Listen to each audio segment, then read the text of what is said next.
Drawing on studies over the last 10 years, this paper is interested in answering the really important question of how are supply networks governed.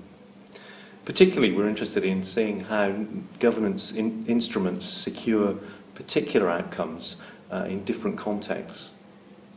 Trying to make sense of the fragmented and partial, incomplete data that's available in current studies, and integrating them together in using the conceptual framework from the design sciences, which tries to understand which outcomes are achieved by which interventions in which circumstances. So using a CMO logic, context, intervention, mechanism and outcome.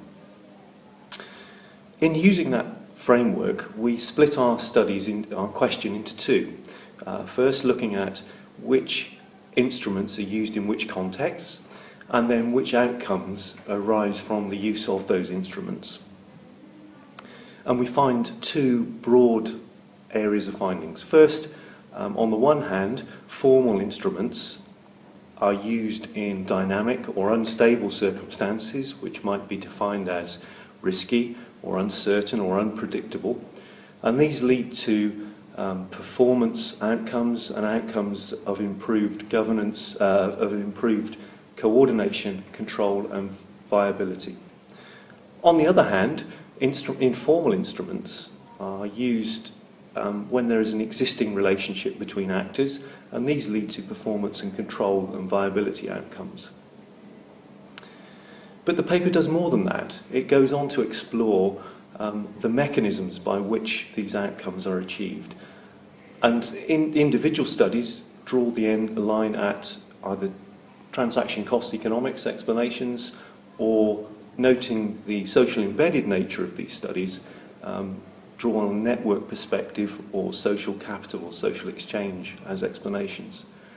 But by aggregating the data together and looking at the 44 studies that we did, it was clear that power and trust are implicit within those mechanisms. And so we took a more nuanced view and tried to explain the studies using a power over or a power to perspective, where power over is a dominant, where one actor dominates another, or power to, where there's a shared objective in a collaborative setting, or then thinking about trust, contractual trust leading to competence trust and so to goodwill trust, trying to look at the dynamics of how trust between these actors changed over time.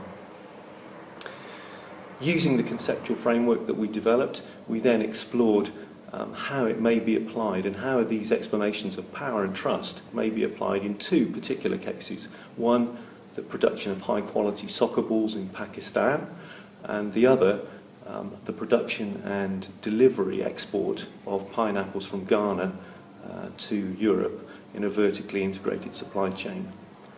And we have shown that this understanding has helped us to understand how governance in supply networks may be improved and may be increased, which is an important challenge in a globalizing world.